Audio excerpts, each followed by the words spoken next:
My name is Cassandra Reynolds, and at 34, I never expected to be standing in my sister's luxurious dining room, watching in horror as she served her children lobster, while my 7-year-old son Ethan clutched an empty glass of water.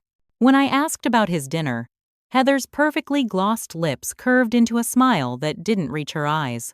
"We don't feed extras," she announced to the silent table. In that moment, as Ethan's small hand squeezed mine, something inside me finally broke. The sister I'd grown up with, shared secrets with, was gone. And I knew this would be the last time she'd ever hurt my son.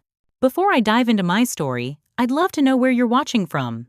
Drop your location in the comments below and hit that subscribe button if you've ever dealt with toxic family members. Trust me, what happens next in this story might give you the courage you need to stand up for yourself too. To understand how my relationship with Heather deteriorated to this point, we need to go back to our childhood in Wellesley, a comfortable suburb outside Boston. Our parents weren't wealthy, but they provided a stable, middle-class life for us. Dad worked as an architect while Mom taught 3rd grade at the local elementary school. From the beginning, the differences between Heather and me were stark. Heather was the pretty one. Blonde curls, bright blue eyes, and a natural charm that drew people to her. I was more reserved, with my mother's darker features and a seriousness that made me seem older than my years. While Heather excelled at dance recitals and pageants, collecting friends like trophies, I buried myself in books and academics. "Heather has such natural talents," my mother would say. "Cassandra just needs to try harder to fit in." I did try harder at everything. I maintained a 4 gigapascals, joined every academic club, and eventually earned a full scholarship to Boston University. Heather barely graduated high school before dropping out of community college to find herself. Yet somehow, my achievements were expected while Heather's smallest efforts were celebrated. "Your sister needs more encouragement," Dad would explain when they bought Heather a car after she finally passed a single semester. Meanwhile, I worked 2 jobs to afford my textbooks. I never resented Heather for our parents' favoritism. In fact, we remained close through our 20s. I helped her find her first apartment, edited her resume, and even loaned her money when she was between jobs. I believed that blood was thicker than water. That family stood by each other no matter what. Everything changed 8 years ago when our parents died suddenly in a car accident on their way home from celebrating their anniversary. The loss was devastating, leaving both of us grief-stricken. But amid the funeral arrangements and emotional turmoil, something else emerged: the reading of the will.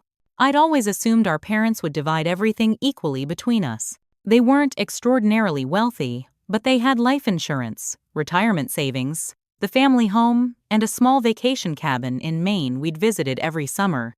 All told, the estate was worth about $2.5 million, a substantial sum that could have secured both our futures.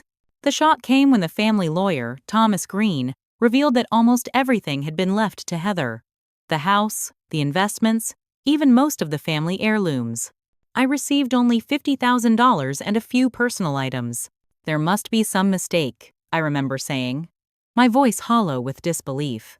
Thomas, a longtime family friend who always seemed to pay special attention to Heather, slid the documents across the table. "The will was amended last year," he explained. "Your parents were very specific about the distribution." I later discovered that Heather had spent months convincing our parents that I was financially stable with my teaching career and marriage to Daniel, while she needed security. What she didn't mention was that I had recently been laid off due to budget cuts, or that Daniel and I were having problems. During this time, I was dealing with the slow dissolution of my marriage. Daniel, a pharmaceutical sales representative, traveled constantly and had grown distant. 2 years after our parents' death, he announced he was leaving me for a colleague. Our son Ethan was only 1 year old. The divorce was brutal. Daniel hired an aggressive lawyer who painted me as emotionally unstable due to my parents' death. I could barely afford legal representation after using most of my inheritance for living expenses during unemployment. In the end, I received minimal child support and had to restart my life from scratch. Meanwhile, Heather's life took the opposite trajectory. She married Richard Anderson, an investment banker whose family had old Boston money. They built a sprawling home in Beacon Hill, had twins named Macy and Jackson, and began living the high society life our parents had always dreamed for her. Our grandmother Margaret, now in her late 70s, lived nearby in a retirement community but spent most weekends at Heather's home. She had always favored Heather, and now with our parents gone, she became even more entrenched in her preference. "Heather just knows how to make life pleasant," grandmother would say when I asked why she never accepted invitations to visit me and Ethan. "Her house is so much more comfortable for someone my age." The twins, now 9, had inherited their mother's sense of entitlement along with her charm. From their earliest interactions with Ethan, they established a pecking order, refusing to share toys and making comments about his small apartment and old clothes. Despite my attempts to foster a cousin relationship, Macy and Jackson treated Ethan as an outsider. After 5 years of struggling to rebuild my career in Boston's competitive education sector, I was laid off again when the private school where I taught English closed unexpectedly. With my savings dwindling and housing costs skyrocketing, I made the difficult decision to move back to our hometown, hoping to find more affordable living and better job prospects. What I didn't expect was how this move would put me directly in Heather's orbit again, setting the stage for a family dynamic that would soon reach its breaking point. The dinner at Heather's house wasn't my idea. Grandmother Margaret had insisted on a proper family gathering to welcome me back to the area. "It's important for the cousins to bond," she said, though her tone suggested this was more obligation than desire. Heather's home was exactly what you'd expect from someone desperate to broadcast their wealth. A colonial revival mansion with gleaming hardwood floors, crystal chandeliers, and furniture that looked more suitable for a museum than a home with children. The dining room featured a massive mahogany table that could seat 16, though tonight there were only 7 of us. Heather and Richard, their twins, grandmother Margaret, Ethan, and me. I had dressed Ethan in his best outfit, khaki pants, and a button-down shirt that he'd only worn to a cousin's wedding before. He clutched a small gift we'd brought for the hosts, a potted plant I could barely afford but purchased because I didn't want to arrive empty-handed. "How quaint," Heather said, barely glancing at the plant before passing it to their housekeeper. Dinner began with awkward small talk. Richard asked about my job search while Heather dominated the conversation with stories about the twins' private school achievements and their recent family vacation to the Maldives. Grandmother Margaret beamed with pride at every word from Heather's mouth. Ethan got the lead in his school play, I offered during a rare pause. Nice," Heather replied before immediately turning to her daughter. "Macy, tell everyone about your equestrian ribbon." When the food arrived, presented by their private chef, my stomach dropped.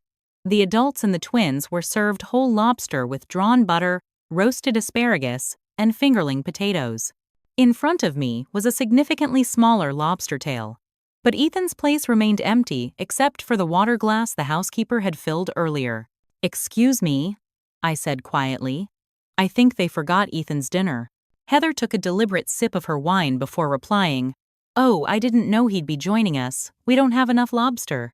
"I RSVP'd for both of us," I said, feeling my cheeks flush. "You specifically asked if Ethan was coming." "Did I?" Heather tilted her head. "Well, we don't feed extras. You know how expensive these Maine lobsters are." The table fell silent. Ethan looked down at his empty place setting, his lower lip quivering. Macy and Jackson exchanged smirks. "I can share with Ethan," I said, already cutting my lobster tail in half. "Don't be ridiculous, Cassie," Grandmother Margaret interjected. "You'll both go hungry. The boy can eat when you get home." Richard, looking uncomfortable, cleared his throat. "Heather, surely we have something in the kitchen. The chef has already left for the evening," Heather cut him off. "And I'm not having the housekeeper rummage through the pantry. Besides, it's getting late for little ones to be eating." This, as her own children were happily cracking open lobster claws. I sat frozen, torn between making a scene and protecting Ethan from further humiliation. In the end, I quietly passed him half my food and watched as he ate small, hesitant bites under Heather's disapproving stare. The drive home was quiet except for Ethan's innocent questions that broke my heart. "Mommy, why doesn't Aunt Heather like me? Did I do something wrong?" "No, baby," I assured him, blinking back tears. "Some people just have meanness inside them. It has nothing to do with you." But Macy and Jackson got lobster. And ice cream, too. His voice was small in the darkness of the car. That night, after tucking Ethan into bed, I sat on my second-hand couch in our small rented apartment and let the tears flow freely. I scrolled through old family photos on my phone, Heather and me building sandcastles, riding bikes, opening Christmas presents side by side.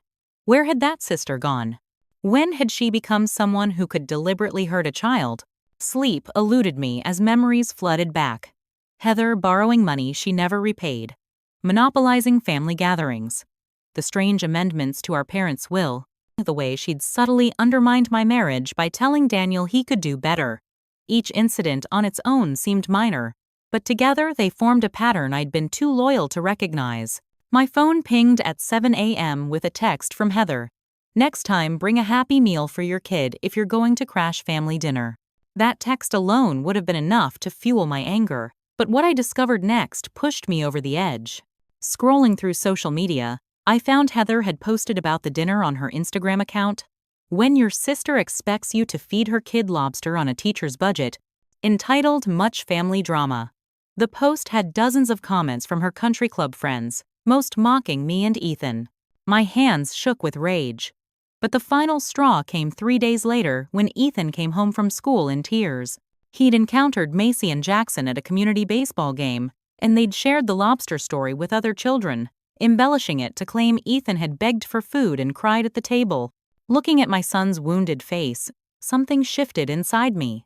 I had endured Heather's cruelty for years, making excuses and turning the other cheek. But I would not, could not, allow her to damage my son's spirit. That night, I made a decision that would change everything. Heather's reign of entitlement and cruelty was about to end. The week after the disastrous dinner, I received an unexpected call from a realtor named Jessica Barnes. "Miss Reynolds? I'm just confirming the details about the lakeside property in Kennebunkport. Your sister mentioned you might have some old documents regarding the property line." "Lakeside property?" I repeated, confused for a moment before realizing she meant our family's cabin in Maine. "Yes, the summer home. Miss Anderson is listing it for sale next month. She mentioned you might have the original survey from your parents." My blood ran cold. The cabin was the one place that held our happiest family memories. Summer vacations spent swimming, fishing, and gathering around bonfires.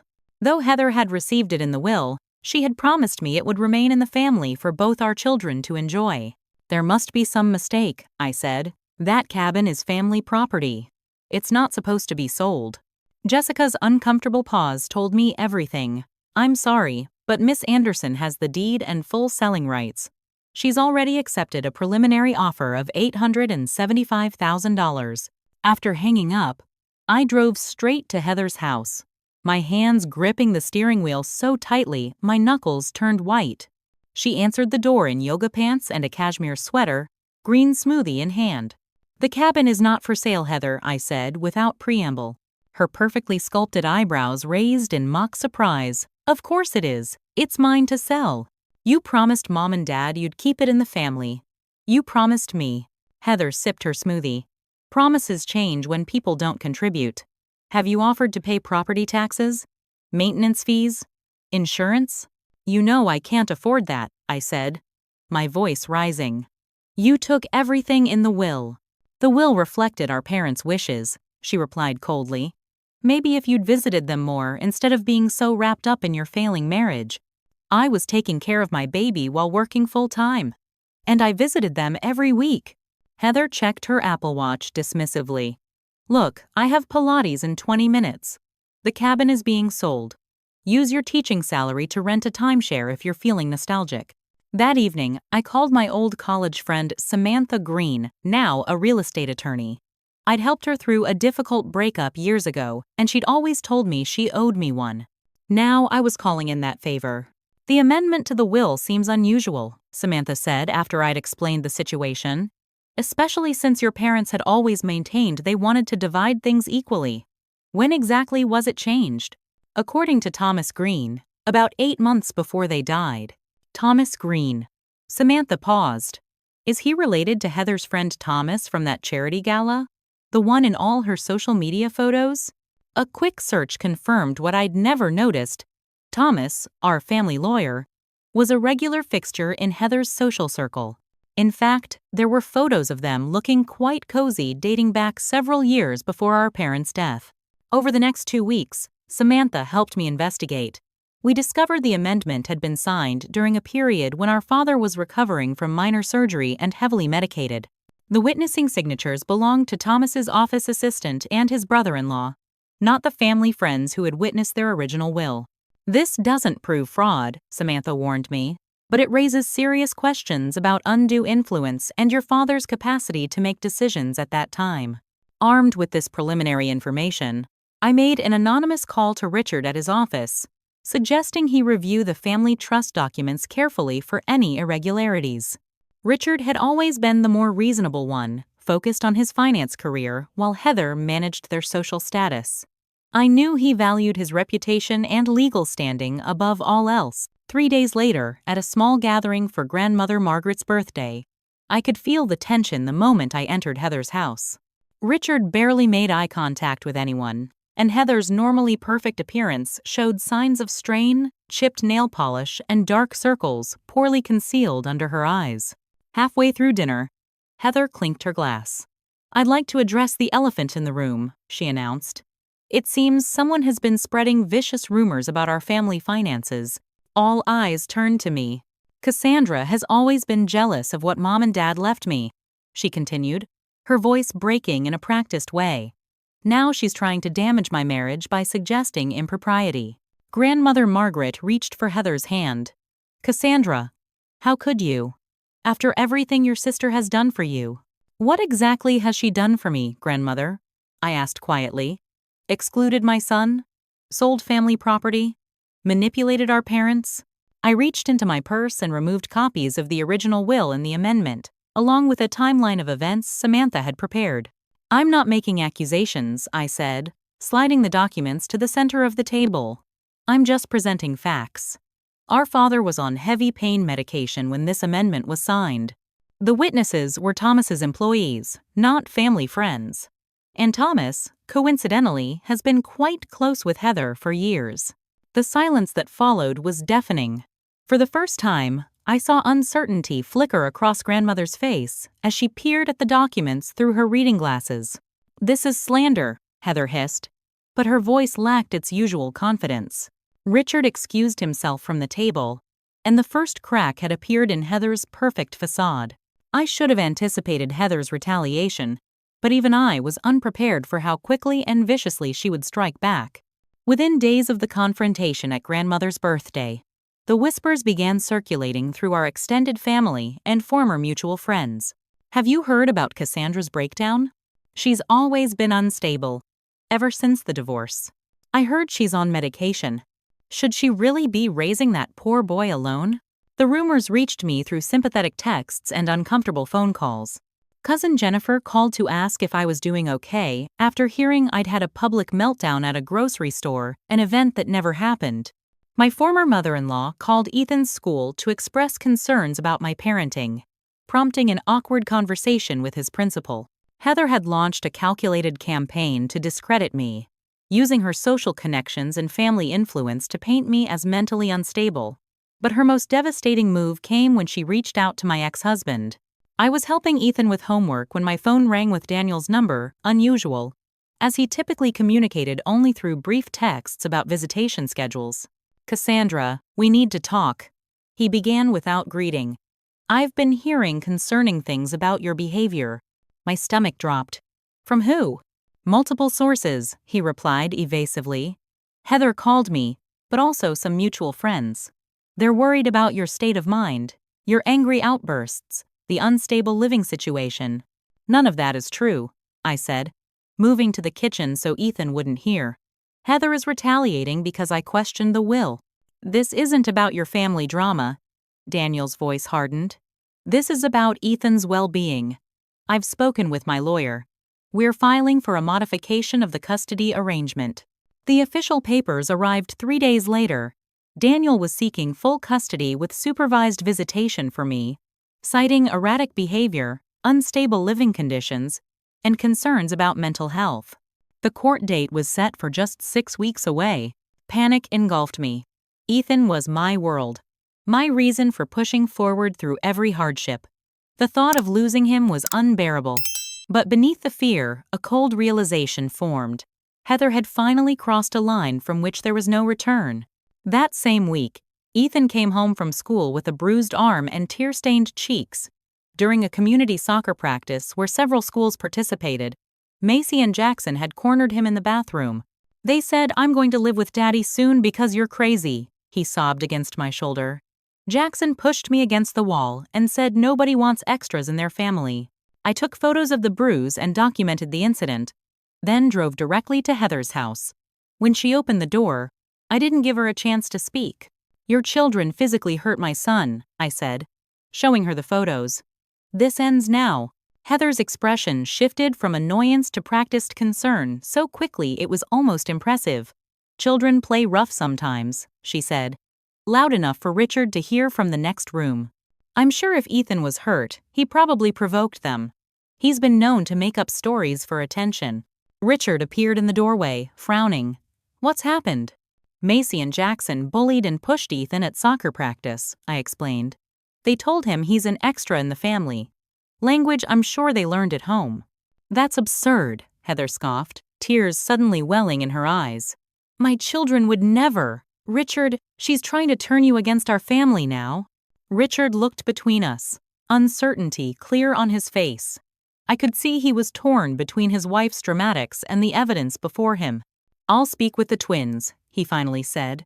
"If something happened, I apologize, Cassandra." As I turned to leave, Richard followed me to my car.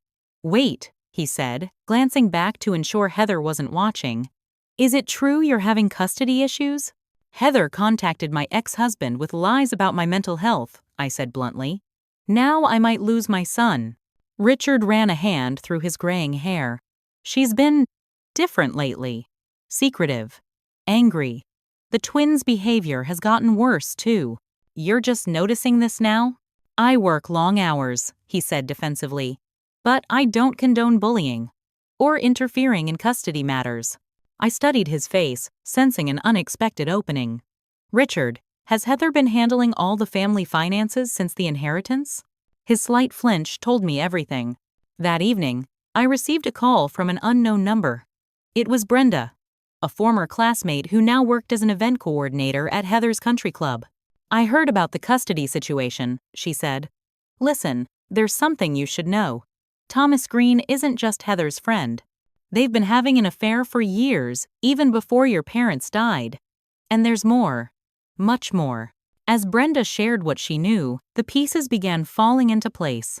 I now understood I wasn't just fighting for my inheritance or my reputation. I was battling for my son's future against someone who would stop at nothing to maintain her illusion of perfection. The temporary custody hearing was scheduled for a Friday morning in early October.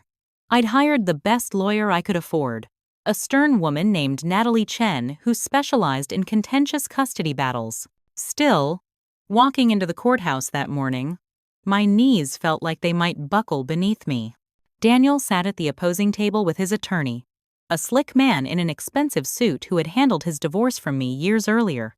But the real shock came when I spotted Heather sitting directly behind them, whispering in Daniel's ear as we entered. "Your sister is here," Natalie murmured. "That's unusual for a preliminary hearing. She's the one who orchestrated this," I replied, clutching my folder of documentation. "She wants to destroy me." The hearing proceeded like a nightmare. Daniel's attorney portrayed me as emotionally unstable, financially precarious, and increasingly erratic. He submitted affidavits from concerned parties, prosons, including one from Heather, parties, describing incidents that either never happened or were grossly distorted. Then Heather took the stand as a character witness, her expression a perfect mask of reluctant concern. "I love my sister," she began, a practiced tremor in her voice. "But since our parents' death, she's changed. The divorce was hard on her, understandably, but her behavior has become increasingly unpredictable." "Can you provide specific examples?" Daniel's attorney prompted. "At our mother's birthday dinner last month," Heather continued, dabbing at non-existent tears, "Cassandra had a complete breakdown. accusing family members of conspiracy, screaming about the will until our grandmother became so upset we feared for her health. It was a masterful inversion of what had actually happened at that dinner, where I'd calmly presented evidence while Heather was the one who'd lost composure. And how has this affected your relationship with your nephew? Heather's face crumpled on cue. I've tried so hard to be there for Ethan. We invite him for playdates, family dinners, vacations. But Cassandra often cancels at the last minute or sends him hungry and unprepared. The other night he arrived without having eaten all day, poor thing. I gripped the edge of the table so hard my fingers went numb. The dinner where she'd refused to feed my son twisted into evidence of my neglect. My attorney did her best to cross-examine Heather, highlighting inconsistencies and questioning her motives. But Heather had clearly been coached. She deflected, teared up at strategic moments, and repeatedly emphasized her heartbreak over having to testify against me. By the time I took the stand, the judge's expression had already hardened against me. Though I spoke calmly and presented documentation contradicting Heather's claims, I could feel the case slipping away. The judge's ruling was devastating. Temporary custody would transfer to Daniel, with supervised visitation for me twice weekly pending a full psychological evaluation and final hearing. I will never forget the moment they led Ethan away. His small face crumpled in confusion as Daniel took his hand. "But I want to go home with Mommy," he protested, looking back at me with panicked eyes. "It's just for a little while, buddy," Daniel assured him, not unkindly. "Mom needs some time to take care of herself." "I'm fine," Ethan cried, reaching for me as Daniel pulled him toward the exit. "Mom, I want to stay with you." It took every ounce of self-control not to run after them, to not break down entirely in that courtroom. Heather brushed past me on her way out, and though her face remained solemn for the bailiff and judge, I caught the slight upturn at the corner of her mouth, a fleeting glimpse of satisfaction. The days that followed were the darkest of my life. My apartment, once filled with Ethan's laughter and clutter, became unbearably quiet. I moved through supervised visitations like a ghost, hyper-aware of the social worker documenting my every interaction with my son. Depression wrapped around me like a heavy blanket. I barely ate, barely slept. My lawyer's assurances that we could fight the ruling at the full hearing did little to comfort me. The psychological evaluation loomed, and I knew Heather would find ways to influence that too. On the 10th day after losing Ethan, my phone rang with another unknown number. I almost didn't answer, exhausted by reporters seeking comment on what had become a minor local scandal. "Cassandra Reynolds?" A woman's voice asked when I finally picked up. "Yes? This is Brenda from the country club. We spoke briefly before. I think we need to meet in person. There's something you need to see." We arranged to meet at a coffee shop 2 towns over, where Heather's social circle wouldn't spot us. Brenda arrived wearing large sunglasses and a baseball cap pulled low. "I could lose my job for this," she said without preamble, sliding a USB drive across the table. "But what she's doing to you and that little boy isn't right." The drive contained financial records Brenda had accessed through the club's billing system, along with photos and other documentation she'd gathered over months. "Your sister has been embezzling from the family trust," Brenda explained. "That lawyer, Thomas? He's been helping her move money offshore for years. But that's not all. She has another life. Another family." The revelation hit me like a physical blow. According to Brenda's evidence, Heather had been maintaining a separate residence in Rhode Island under her maiden name, where she spent several days each month supposedly at spa retreats. The condo was home to her secret partner, not Thomas Green, who was merely a convenient accomplice, but a man named James Halston with whom she had a 3-year-old daughter. "Richard has no idea," Brenda confirmed. "The country club staff all know, but nobody talks. Your sister pays very well for discretion." The financial documents were even more damning. They showed systematic siphoning from accounts that should have been divided in our parents' will, accounts I hadn't even known existed. Armed with this information, I began building a case methodically. I hired Darren Miller, a digital forensics expert I'd known since high school, to properly document the evidence and ensure its admissibility in court. That night, as I was organizing the files, someone broke into my apartment. I'd gone out for just 30 minutes to buy groceries. When I returned, my door was slightly ajar. Inside, my laptop was missing, and papers were scattered across the floor. Most disturbing was Ethan's room. His favorite teddy bear had been torn apart, stuffing strewn across his bed like a warning. The police came, took photographs, and filed a report, but without evidence of who had broken in, there was little they could do. Probably random, the officer suggested, though we both knew better. I stayed with a friend that night, jumping at every sound, wondering how much Heather knew about what I'd discovered. The next morning brought another shock. A call from Grandmother Margaret's nursing home. She'd suffered a minor stroke and was asking for me. When I arrived, I found her looking smaller and frailer than I remembered, her usually perfect hair uncombed. "Cassandra," she whispered as I took her hand. "There are things I need to tell you. Things I should have said years ago." The antiseptic smell of Grandmother Margaret's room at Shady Pines Retirement Community couldn't mask the scent of expensive perfume that had always accompanied her. But now, connected to monitors and with an IV in her arm, she looked vulnerable in a way I'd never seen before. "The doctors say it was a minor stroke," she said, her speech slightly slurred. "But it's made me think about what matters. About truth." I pulled a chair close to her bed, still wary after years of her taking Heather's side. "What truth, Grandmother?" Her eyes, still sharp despite her condition, fixed on mine. "I knew about the will," she confessed. "I knew what Heather did." The admission hung in the air between us. "Why didn't you say anything?" I finally asked, struggling to keep the hurt from my voice. "Guilt," she replied simply. "After your grandfather died, I was so afraid of being alone. Heather promised I'd always have a place with her family if I supported her decisions. Even when those decisions hurt me? Hurt Ethan?" A tear slid down her wrinkled cheek. "I've made so many mistakes, Cassandra.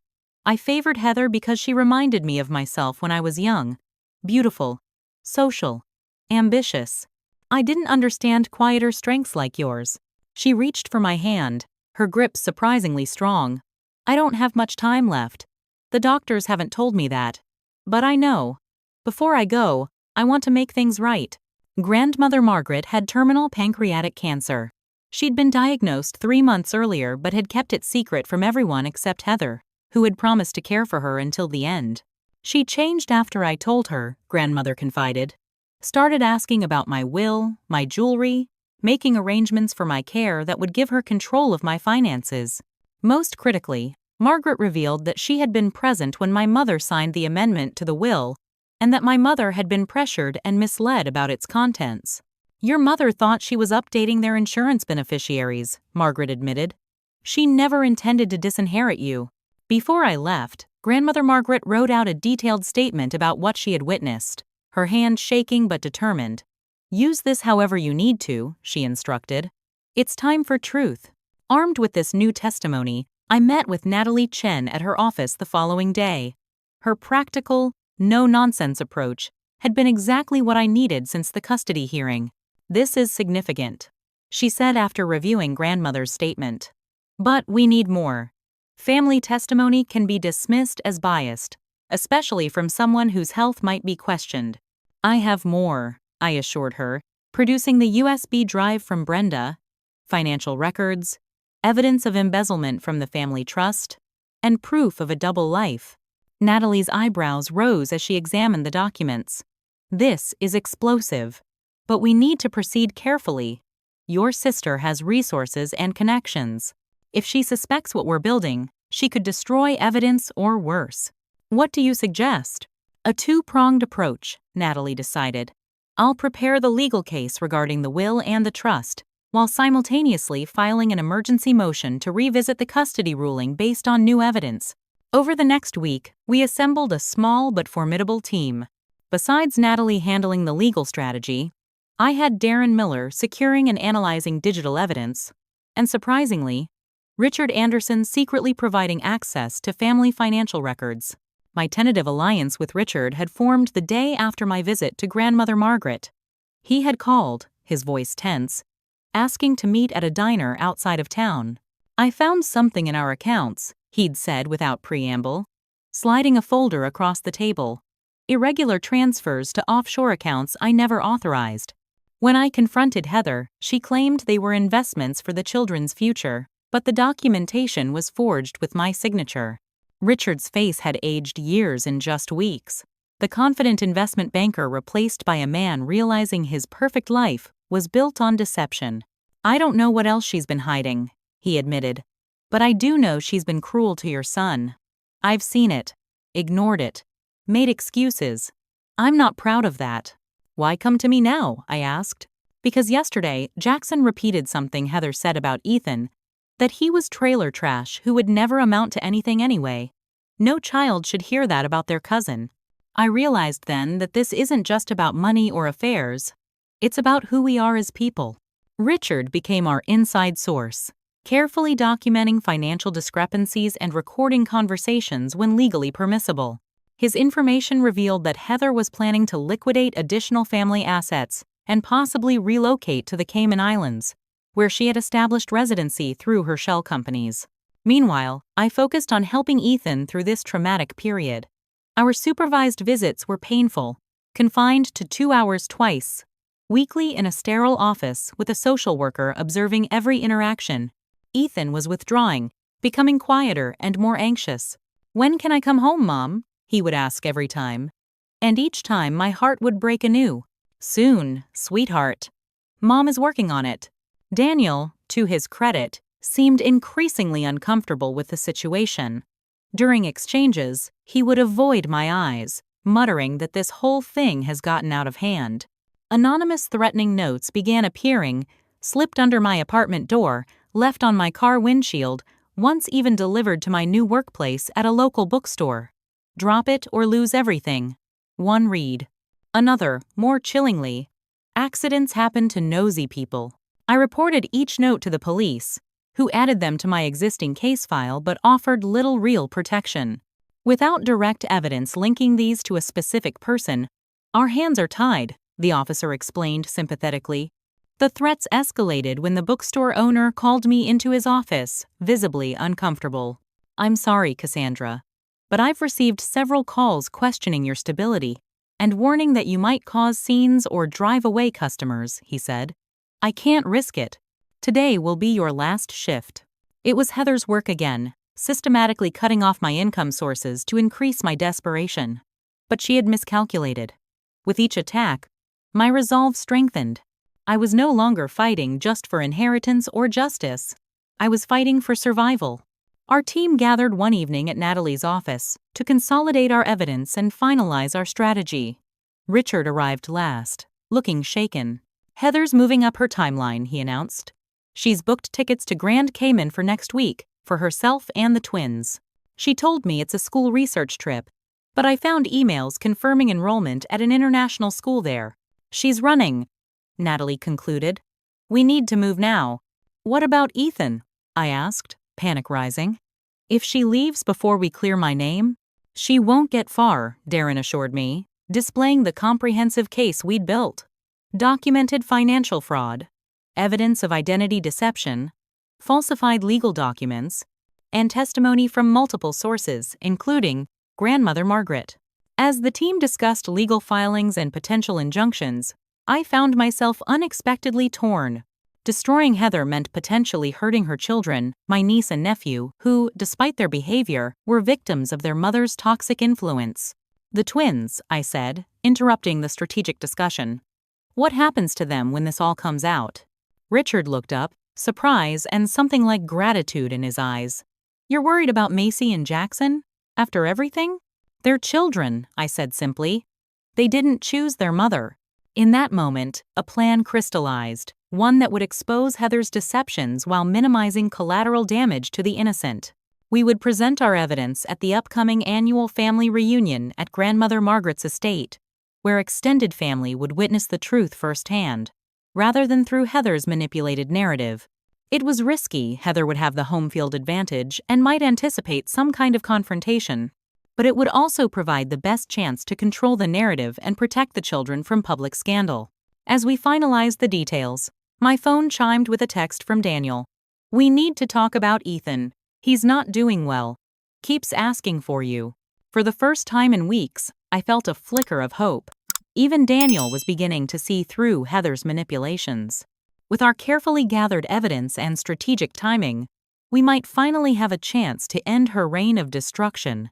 The family reunion was scheduled for Saturday, just 3 days away. Heather's flight to Grand Cayman was booked for Monday morning. The window was narrow, but it was all we had. The day of the family reunion dawned bright and clear, belying the storm I was about to unleash. Grandmother Margaret's estate, a colonial-style home on 3 acres outside of town, had been the site of family gatherings for decades. Today, it would become the stage for a long overdue reckoning. I'd won a small victory the day before. The court had granted me unsupervised weekend visitation with Ethan after Daniel submitted a statement expressing concerns about the original custody modification. Having my son by my side gave me strength I desperately needed. "You look pretty, Mommy," Ethan said as I finished getting ready, wearing a simple blue dress I'd splurged on for the occasion. I wanted to look composed and professional, not desperate or unstable as Heather had portrayed me. "Thank you, sweetheart," I replied, helping him with his bow tie. "Remember what we talked about? Today might get a little loud or confusing, but you'll stay with Uncle Richard or Cousin Jennifer the whole time, okay?" He nodded solemnly. At 7, he understood more than I wished he did about adult conflicts. We arrived deliberately late, when I knew most of the family would already be gathered. Grandmother Margaret had been discharged from the hospital specifically for the event, against medical advice. I wouldn't miss this for the world. She'd told me during our daily phone calls, a new ritual that had helped heal decades of distance between us. The house was buzzing with conversation when we entered aunts, uncles, cousins, and family friends mingling over appetizers and drinks. Heather held court near the fireplace, looking immaculate in a cream designer dress, glass of champagne in hand. Her smile faltered momentarily when she spotted us. "Cassandra," she recovered quickly, voice carrying across the room. "What a surprise. We weren't sure you'd be up for social gatherings." Several relatives glanced our way, curiosity and wariness in their expressions. The rumors Heather had spread had clearly reached everyone. "I wouldn't miss Grandmother's reunion," I replied evenly, holding Ethan's hand firmly. Richard approached, greeting us with a warmth that raised eyebrows among those accustomed to the united front he and Heather typically presented. "Ethan, the other kids are playing video games in the den. Want to join them?" As Richard led Ethan away, I circulated slowly through the gathering, exchanging pleasantries and gauging the atmosphere. Some relatives were clearly uncomfortable around me, while others seemed genuinely concerned, asking carefully worded questions about my health and situation. Heather watched my movements like a hawk, never letting me out of her sight for long. Twice, she intercepted conversations I was having with cousins, smoothly redirecting the topics. The moment to act came during lunch, when everyone was seated in the large dining room. Grandmother Margaret, looking frailer than I'd ever seen her but with determination in her eyes, had been wheeled to the head of the table. Heather sat at her right hand, with Richard and the twins nearby. I was placed at the far end, a physical representation of my supposed estrangement from the family. Midway through the meal, Grandmother Margaret raised her hand for attention. The room quieted, expecting one of her traditional family toasts. "I have something important to share with you all," she began, her voice thin but clear. "Something I should have said years ago." Heather leaned toward her, placing a manicured hand over Grandmother's. "You don't need to tire yourself, Grandmother. I can make the announcement for you." "No," Margaret said firmly, pulling her hand away. "This needs to come from me."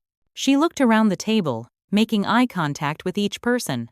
"I have been complicit in a great injustice against my granddaughter Cassandra." A murmur ran through the gathered family members. Heather's smile froze. "After my son and daughter-in-law died," Margaret continued, "their will was changed through deception. I knew this, and said nothing.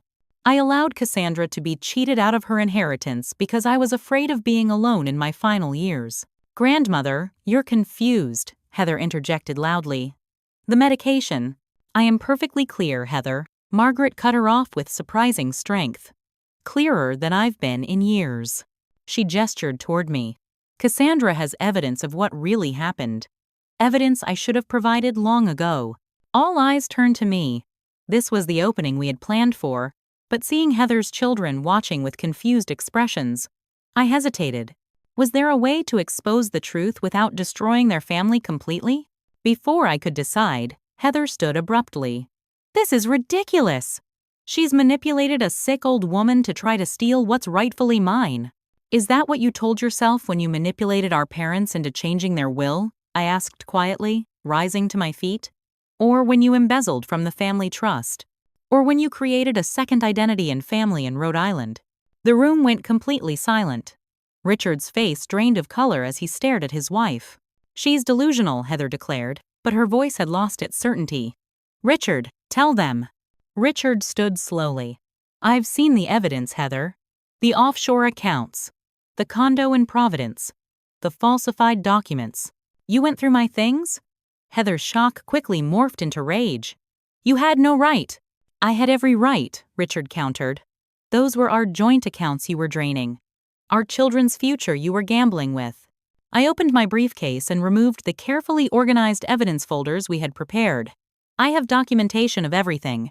The original will before it was altered. Bank records, property deeds, witness statements." As I distributed the files to key family members, Heather's composed facade crumbled entirely. "None of you understand the pressure," she shouted, mascara beginning to streak. "Always having to be perfect. The perfect daughter, the perfect mother, the perfect wife." Cassandra got the easy path. No expectations, no standards to meet. "Easy?" I echoed in disbelief. "I worked 3 jobs after the divorce to keep a roof over our heads while you lived in luxury with money you stole from me. You tried to take my son away by lying to the courts. You never deserved that money," Heather spat. "You were always Mom and Dad's disappointment. I was the one who made them proud."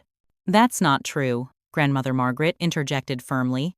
"Your parents were proud of both of you, in different ways.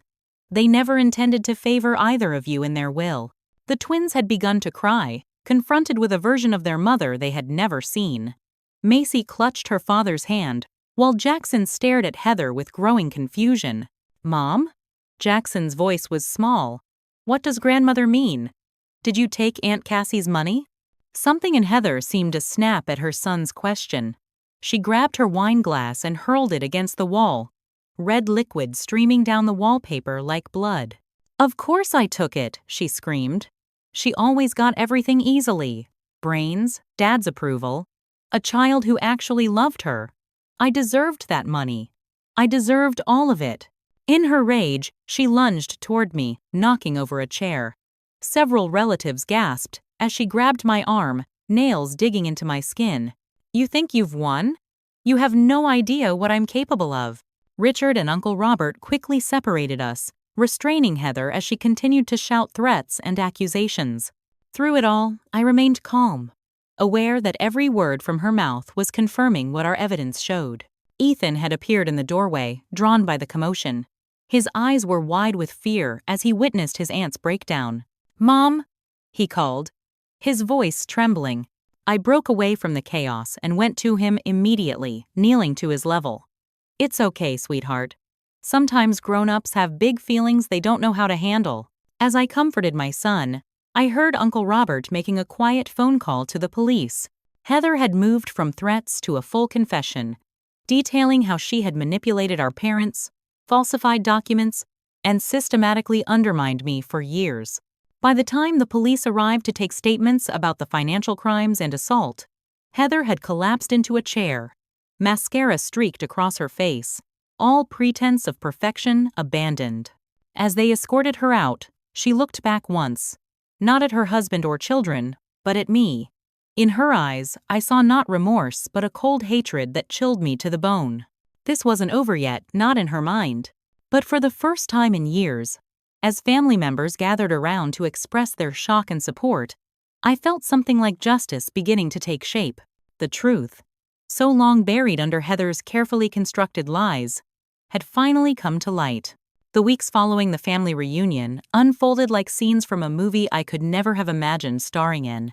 Heather's public meltdown had shattered the perfect image she'd maintained for years, and the ripple effects touched every aspect of our family. Criminal investigations were opened into the financial fraud, with forensic accountants poring over records dating back to before our parents' deaths. The evidence Richard and our team had gathered provided a solid foundation, but the full extent of Heather's deception proved even more extensive than we'd suspected. She created at least 7 shell companies, the lead investigator explained during a meeting with Richard and me. The money trail leads through the Caymans, Singapore, and eventually to accounts in Switzerland and Liechtenstein. Heather spent 2 nights in jail before Richard reluctantly posted bail. Upon release, she moved into a hotel rather than returning to their family home, maintaining her innocence to the media while portraying herself as the victim of a vengeful sister and disloyal husband. The custody case with Daniel was resolved almost immediately. After witnessing Heather's breakdown and learning of her manipulation, Daniel voluntarily dismissed the modification petition and approached me with an apology. "I should have trusted my gut," he admitted as we signed the paperwork reinstating our original custody arrangement. "Ethan always thrived with you. I let Heather convince me otherwise because it was easier to believe there was a problem with you than to admit I'd been an absent father." For Ethan, returning home permanently was healing but complicated. He had questions I struggled to answer in age-appropriate ways. "Why did Aunt Heather hate us so much?" he asked one night as I tucked him into bed. "Aunt Heather doesn't hate you," I assured him, though I wasn't entirely convinced. Sometimes people who are hurting inside hurt others because they don't know how to fix their own pain. Like when Jackson pushes kids at school because his parents fight. Children's insights could be devastatingly accurate, something like that. Ethan considered this, his small face serious. "I don't want to be like that when I have big feelings." "That's why we talk about our feelings," I reminded him, smoothing his hair. "And why we're seeing Dr. Rivera." The family therapist had been Richard's idea, one of his better ones. While Heather refused to participate, Richard brought Macy and Jackson to weekly sessions, sometimes joint appointments with Ethan and me.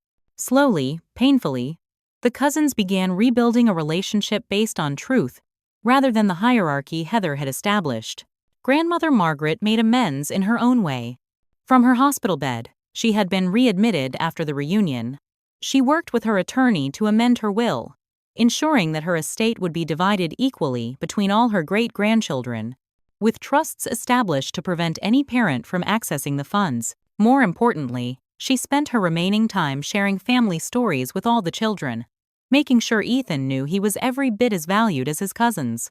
The transformation in her was remarkable, decades of rigid formality giving way to genuine warmth. "I wasted so many years maintaining appearances," she confided during one of my daily visits. "What a pointless endeavor." The legal proceedings against Heather moved forward methodically. Her attorney attempted to negotiate a plea deal to avoid trial, but the district attorney, perhaps sensing a high-profile case, seemed determined to make an example of her. Through Richard, I learned that Heather's secret partner in Rhode Island had disappeared with their child, presumably fearing legal entanglement. This loss, more than any financial consequence, seemed to finally crack Heather's defiance. On a rainy Tuesday in November, Richard called to tell me Heather wanted to meet. "She's agreed to a plea deal," he explained. "Part of it requires making restitution to you. She wants to do it in person." I agreed with reluctance, choosing a public cafe for the meeting. Natalie insisted on accompanying me, prepared for any last-minute tricks. The woman who arrived was nearly unrecognizable from the polished socialite who had tormented me for years. Heather's designer clothes had been replaced by simple jeans and a sweater, her perfect highlights grown out to show inches of natural brown at the roots. Without her usual expertly applied makeup, she looked older, tired, and startlingly like our mother. "Thank you for coming," she began stiffly, placing a thick envelope on the table between us. "This contains the deed to the cabin in Maine, transferred back to joint ownership as it was originally intended, and documentation of the first restitution payment. The court will supervise the rest." I nodded, not trusting myself to speak yet. "I also," she hesitated, looking down at her hands. "I've written letters to Ethan and to Macy and Jackson, explaining that what happened was never their fault. Richard can decide when or if the children receive them." "Why did you do it, Heather?" The question escaped before I could stop it. The one thing I still couldn't understand, despite all we'd uncovered. We were sisters. I would have shared everything with you willingly. Something flickered across her face, regret perhaps, or simple recognition of the magnitude of what she'd destroyed. "I don't have a good answer," she said finally. "I've told myself so many stories over the years that I deserved more, that you had it easier, that I was protecting my children's future. But the truth is probably simpler and uglier than that. I was greedy, and then each lie required another lie to maintain. It wasn't the soul-searching apology part of me had hoped for, but it was perhaps the most honest Heather had been in years. I'm scheduled to begin my sentence next month," she continued. 3 years, with potential reduction for good behavior. The prosecutor agreed not to pursue charges related to the secret family in exchange for my cooperation with the financial investigation. As our awkward meeting concluded, Heather hesitated before leaving. "The twins miss Ethan," she said. "Richard says he's been a good influence on them since everything. They're welcome to visit," I found myself offering, surprising both of us. Children shouldn't suffer for their parents' mistakes. A month later, grandmother Margaret passed away peacefully in her sleep. Her funeral brought the extended family together once more, but this time without the undercurrents of secrets and lies. Heather was permitted to attend under supervision, standing separate from Richard and the twins but maintaining a dignified presence. As winter turned to spring, the practical matters of inheritance were finally resolved. The court ordered the family trust to be redistributed according to our parents' original intentions, with significant portions allocated to educational trusts for all 3 children. The vacation cabin remained in joint ownership, with a legal agreement establishing fair usage rights. But the most meaningful restoration wasn't financial. It was watching Ethan playing with his cousins during a weekend at the cabin, their natural, childish conflicts now ordinary rather than tinged with cruelty, their laughter genuine. Richard had proven to be a more engaged father than I'd given him credit for, and a surprisingly dedicated co-parent in our extended family arrangement. Justice had come in many forms: legal, financial, and emotional. Not perfect, not complete, but substantial enough to begin building a new foundation. The final piece came unexpectedly, during my first visit to see Heather in prison. I hadn't planned to go, but something Ethan said changed my mind. Even when people do bad things, they still need people to talk to them. He'd observed after seeing a character in a movie visit their sibling in jail. Otherwise, how do they learn to do better? Sitting across from my sister in the visiting room, both of us older and wiser than we'd been that fateful night when she'd refused to feed my son, I realized that true justice wasn't about punishment or even restitution. It was about restoration, of truth, of boundaries, and sometimes, if possible, of relationships. Not forgiveness, exactly, not yet. But perhaps the beginning of a path toward healing that none of us had imagined possible. 6 months after Heather began her prison sentence, I stood on the dock behind our family cabin, watching the sun set over the lake. The October air was crisp, carrying the scent of pine and wood smoke. Inside, Ethan was helping Richard prepare dinner, their laughter occasionally drifting through the open windows. The cabin had become our sanctuary, a place to rebuild what had been broken.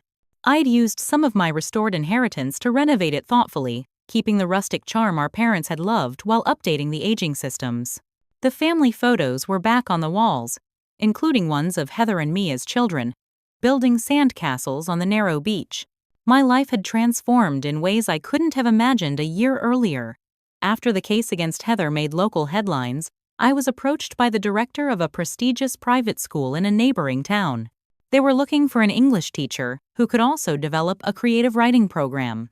"We were impressed with how you handled yourself through such a difficult situation," the headmistress had explained during my interview. "That kind of resilience and grace is exactly what we want to model for our students."